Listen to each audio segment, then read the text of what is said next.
Well, good morning, everybody. It is Monday, the 16th of May, 2022. In the fifth month, man, almost a half a year has gone by in 2022, and the world is progressing at a very rapid rate. I don't know if it's progressing, I think it's degrading at a very rapid rate, but anyway, that's a different story.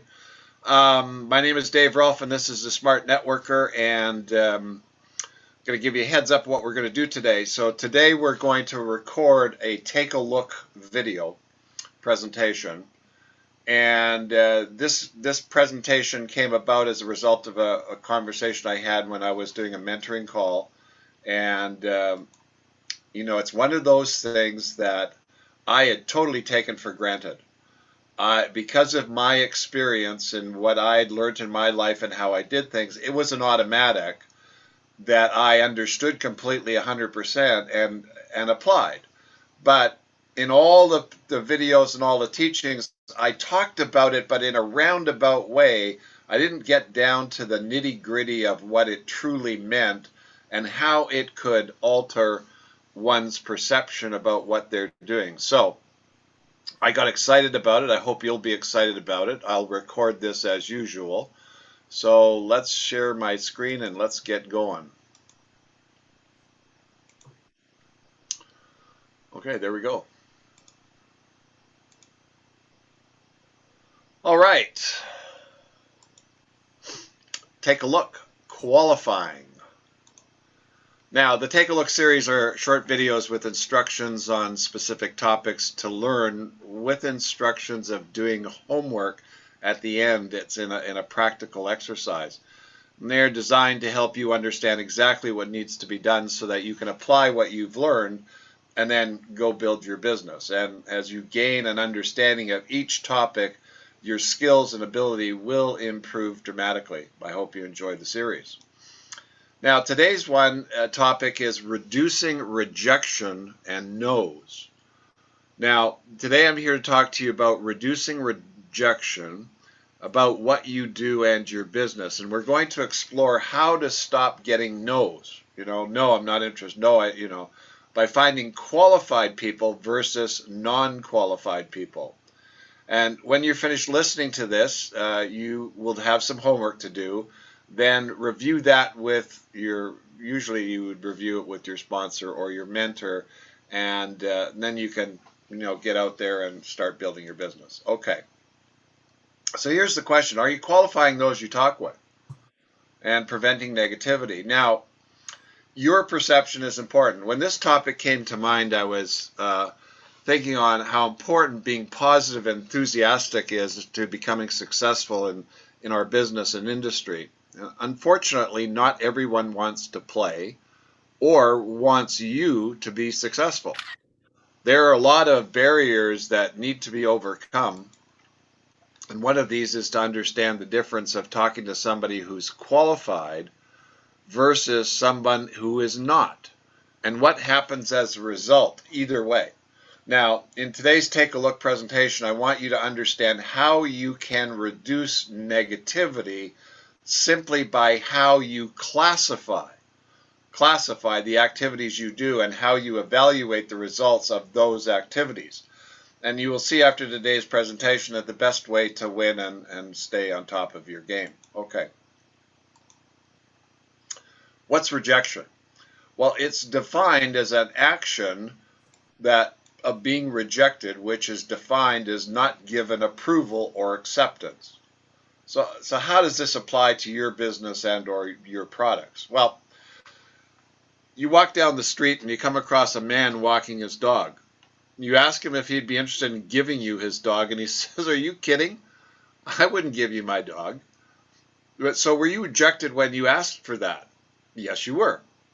But was he the right person to ask if you wanted a dog for yourself? Now, if we examine this, maybe if you talk to 1,000 dog owners, the same question, you might find one or maybe a couple that would say, "Okay, yeah, I'll give you my dog, not a problem." But the circumstances would need to be pretty unusual, I would think, right? So And getting there is going to be really tough, especially if you really wanted a dog. You'd have lots of rejection getting to that particular location. So, does this sound familiar to what's going on in your business? Now, what if you had 10 dog owners standing on the street that were interested in getting rid of their dogs, and they were looking for the right new potential owner? Now you go and ask the same question. Would you be interested in giving me your dog? What do you think the response might be? Do you think that the conversations would start and they would want to know all about you and you all about them? Now, if you really sounded enthusiastic and sincere and acted like you would be loving and caring and a responsible dog owner, how do you feel the conversations would go? Do you feel that you would find at least one owner that would give you his dog? So let's take a look at what you're after in terms of the requirements to build a successful distributorship that gives you what you want. Now let's take a look at the activity that you're doing. Let's take a look at the various steps to get there. And what's the bottom line? Interest, desire, agreement, know-how, application, willingness, and lots of this stuff, right? And how about attitude, belief, and how you feel? So, and what if you only talk to retirees, most of whom were really not interested in working? I mean, there could be the odd one that that maybe wanted to do something and get going, but are they going to give you what you need? Are you going to feel rejected or inadequate or not worthy or this doesn't work or I can't do this and all kinds of negative things, right? Well, how about talking to people who don't like to talk or who don't communicate well? So if I look back at all the jobs and careers and businesses I did that involved products and sales that people were interested in, there was something that they all had in common when I evaluated the results.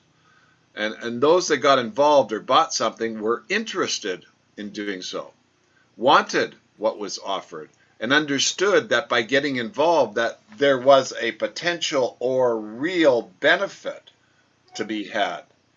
So what they saw was a benefit that was or became interesting, and they wanted that benefit for whatever reason.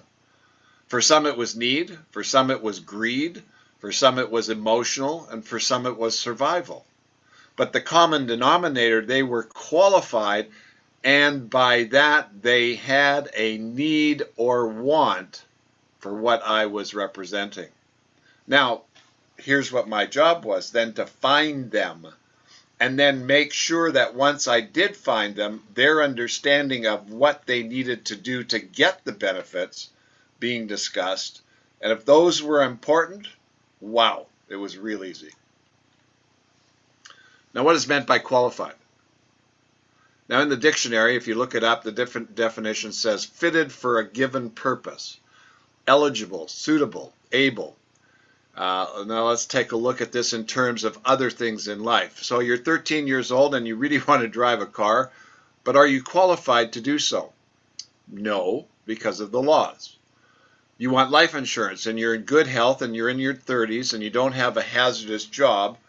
Are you qualified to get life insurance? Well, probably yes.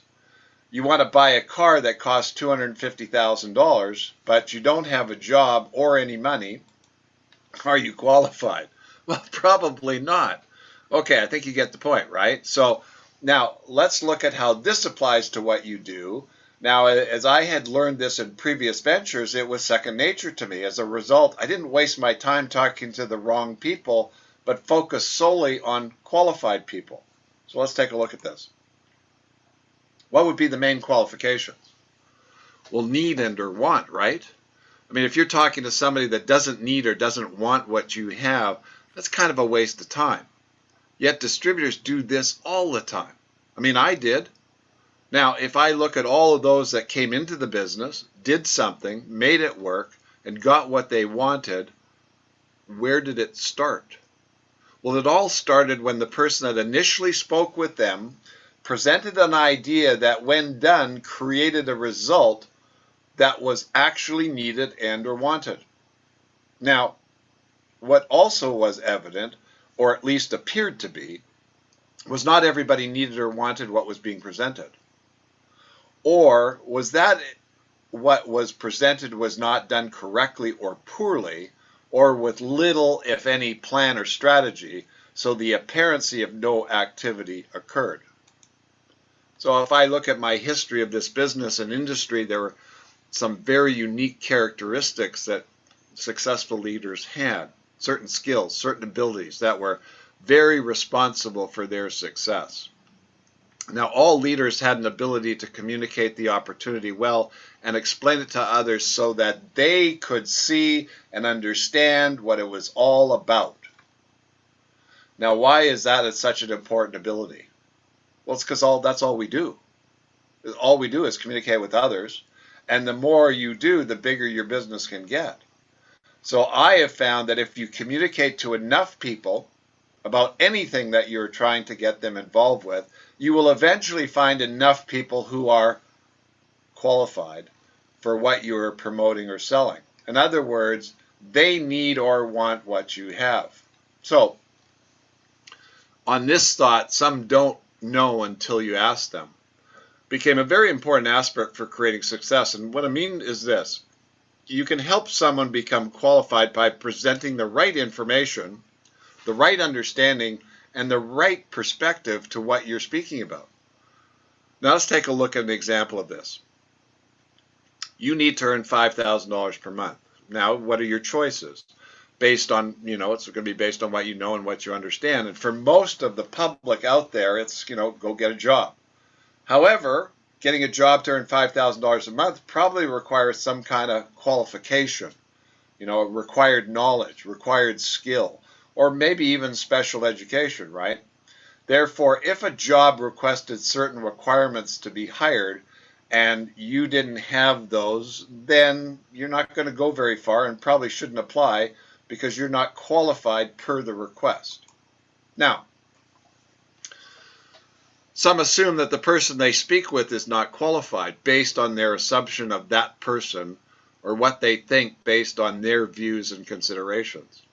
Also, some of the people that you speak with immediately throw up the no answer before they even know what the deal is, based on how you present the idea, and they too make an assumption, but they are most likely not qualified anyway. Now here I found that a lack of the correct information, procedures, processes, know-how, plans, and strategies was the main reason for this. No real understanding. So if we go back to the need for $5,000 per month, if that is what is needed or wanted, then what would be required to get them to look at what you do? What could you present that would cause them to want to join you? What do you need to know about them? And most importantly, are they qualified for what you need and want for you to get what you want? Now, the bottom line is that you have two main activities that you must do. The first is you are looking to talk to and present to qualified individuals. And those are individuals that need or want what you have, or those are individuals that, through your initial presenting of information, become qualified. Now, from my experience, I knew that the business was not for everyone. And I knew that not every product was needed or wanted by everyone. Both were based on specific needs and wants. So what things going was this: when I ran into somebody that had a need or wanted something, that I could then provide a potential solution to fill that need or want. This first activity, find qualified individuals. Now, when individuals don't move forward, it's usually because they're not qualified. Well, don't worry about them. They're not qualified. Now, when you put 10 qualified people through the process, you're going to get very positive results and thus eliminate most of the no's that you get. Now, another important characteristic was successful leaders were focused on getting what they wanted because they knew what they wanted, and they wanted to get it. They were kind of hungry. They knew somehow that if they worked smart and hard, they would get what they were after, and they would remain focused until they got the job done. I worked with this life insurance agent who had a family. This is when I first got started, and he was really hungry to become successful. I was a single guy, so I wasn't as hungry. He was focused. He went the extra mile. And I was bringing back every week 4 to 6 policies, and he was bringing 15 to 20. Well, what was the difference there?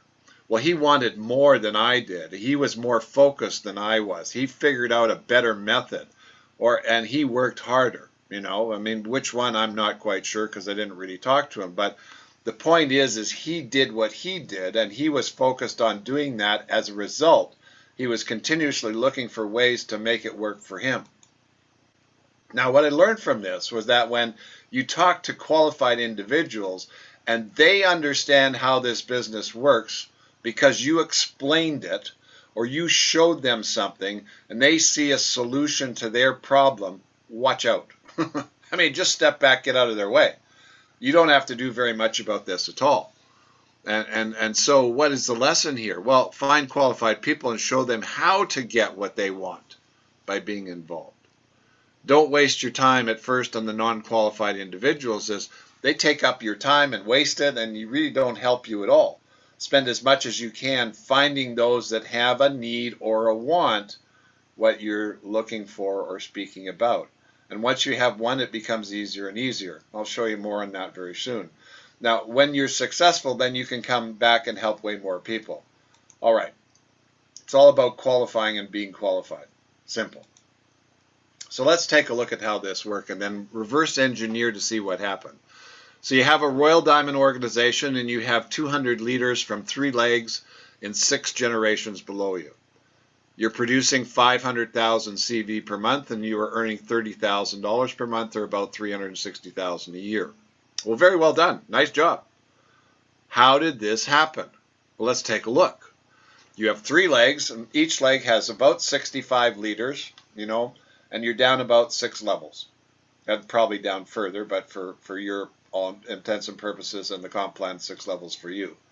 Each frontline leader you have is probably earning at least $10,000 per month. Overall, you're producing 500,000 CV, or an average of 2,500 CV per leader in your organization. Each leader probably has at least 15 customers and potential new distributors in their groups. Now, here's really an important factor. This group influences about 80,000 people on average, 400 per leader. And these are statistics that you can find on the internet. Now, how did this happen? Well, start with you and your desire to make it happen, number one. Then you found one. Then you found one who is qualified and on the same page, and qualified for what you needed and wanted. And together you went to work. Now here's the key question. Is everyone qualified? Nope. This then sets the stage for what you're looking for and how to eliminate the majority of no's you might get. So let's really take a look at this. It starts with finding one person who meets the qualifications you need, and that is what you then ask for. And if you talk to someone that doesn't fit what you need, they're not qualified. No big deal. Simply continue to ask more until you find the one that is. The key is this: in order to play, they must be qualified. If not, next. No, keep going until you get your first leg going. With one person, you work together and help each other, and you start to build a team below both of you. Okay. Now, it's amazing how when 2 people get together and decide on doing things, how much better the results. Now, I'm going to talk about my first leader, George, here. And when he found his first leader, Jay, he was so much more motivated, and it just kept growing and growing and growing. Jay did the same thing, and so on and so forth. When I got Howard involved and he found John, Howard just got, so fired up, it caused him to go play even harder. And I played harder as well. Chuck came in, and when he found Joe and Alma, it was like game over. He just went nuts. He did 60K in his 3rd or 4th month and went gold all in 1 month. It was just unbelievable what he did because other people were acting in his group. The same thing happened with Jim. Now Jim found Gordon. I didn't write this down, but he found Gordon, who then eventually got to Julie. Now, this is the important thing. Gordon was so intense about making this work, it just caused Jim to go to work and find more people. That was the nature of the beast. So this is how the business works. When you see something going on below you as a result of your activities, and when the team starts to develop, it grows because that's what you want it to do. And the more agreement you get on this, the more it will grow and become real. Now, this is critical to your success. I mean, just ask any successful leader, because this is what happened to them. So the skill to qualify is very important, and it's very, very much part of the process. So now every circumstance will be slightly different, but I had a method to what I was doing that applied across all activities that I was engaged in. So my first thought was I was looking for a qualified individual. Now, this was someone that needed to earn money. Now, that was for my qualification. Remember what we said earlier, these were my qualifications. So this was someone that needed to earn money or wanted to earn big money or was really hungry to do something that would create success. And my example here was Howard. You know, I explained the deal. We talked about big money. I showed him the picture. We were both new, so nothing had happened. It was all based on what we could create, and that's what happened. Next, they need to be able to communicate. I mean, I can't tell you how important this is. And again, if one is not willing to get out there, pick up the phone, make calls, go see people, talk to people, ask questions, then it's not going to work, because that's all we do is communicate, and that's how to make it work. So you want people that are overt in their ability to communicate. You also want people to listen, not just talk, but listen as well. And so that was a very important part. And it's like my example here was Chuck. He was a commercial realtor, and his business went down, and I gave him the instructions of what to do, and he lined up 20 people for us to talk about every day, and we went out and talked to them, and man, built just a huge business. Now, they knew what they wanted. This was very, very, very, very important, and they could quickly relate to this in what they wanted in terms of activities and results. In other words, it was not too difficult for them to see that if they did this, they could get a result and get what they wanted. And this was Ralph and Jerry is my prime example. She wanted to get out of corporate America. She wanted a replacement for her income. I explained how it worked. She saw that was. She created the model. We went to work. She got the job done. But she knew what she wanted, and that was really important.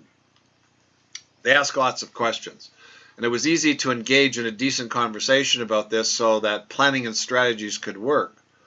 And again, any one of the 6 people that my key examples would be an example of this. And I've got lots of videos on these on daverolf.com. So, and they want to learn as much as possible, and they're willing to listen to what you have to say.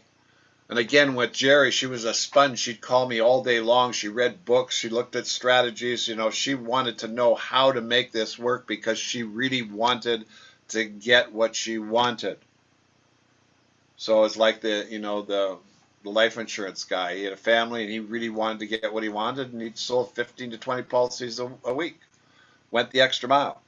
So there are probably more, but these are the main characteristics that I would want to see or observe, and it was then my job to bring this out and ask the right questions to find out. So if I asked the question, and you heard this many, many times, would you be interested in making an extra $5,000 per month? What I was really interested in by asking that question was, 1, how fast did they answer? 2 was, did they ask questions, or was their answer a yes or a no, and could they be qualified? And do they need or want, basically what we're talking about, what I have to offer. Now, over time, I then developed a skill of recognizing who was qualified and who wasn't, and what questions to ask and how to get the answers I needed simply based on my experience, which made it real easy to build with other people. Now, in looking over the results over time, most if not all the individuals that made this work saw the potential, wanted to earn money, if not big money, loved the idea of what the business represented, and felt strongly about talking about it. Now, there's one more aspect to understand here. And even when someone seems to be qualified, doesn't mean that they will actually get the job done or become a superstar or even decide to join. But If done right, more than enough will, which makes this a very enjoyable experience, and one where there are more wins than losses. Well, how many people out there want to make $5,000 a month or $10,000 a month or even $2,000 per month as an ongoing residual or royalty type income? Well, probably tons. And again, what if you're speaking with someone and they said that times were tough and they were looking for some way to earn extra money? Could they be qualified? What would you say to them? Well, basically that's how the business works, and what you need to learn how to communicate. Now, by asking questions and using social chit chat, you can easily find out what people need or want, and then once you have that, then present them with the solutions and answers. Now, does everyone respond positively? Absolutely not. But what I've seen and experienced in my career is that if you talk to qualified people and you provide real solid solutions to real problems and issues, you will find what you need to build a successful business. Just don't waste your time on the non-qualified, and don't let the non-qualified screw up how you think about this. Just recognize they're not qualified. Set your qualifications and move forward. Okay, here's a summary in your homework. This is going to be a different homework strategy than usual. And the first, you want to take a screenshot of this page so that you can print out the questions and instructions. If you're on a replay, you can freeze it and write them down. And you're going to do a survey. And you want to call up people you know or can easily speak with. And you want to do as many as you can. And you want to write down their answers. Here's the instructions. You tell them that you're taking a training course and you're doing some homework, which is to do a survey. It's 4 simple questions. Then ask them this: would you help me by doing the survey with me? That's the question. And you get an answer, yes or no. Okay. Here's the questions. What do you do? Now, this is their job, their career, a description or an activity. Like they could be a homemaker, they could be an investor, they could work somewhere. Just write it down. Next question. What do you like most about that? Get their answer. What do you like least about that? Get their answer. And what's the most important thing for you about your future? Get their answer. That's it.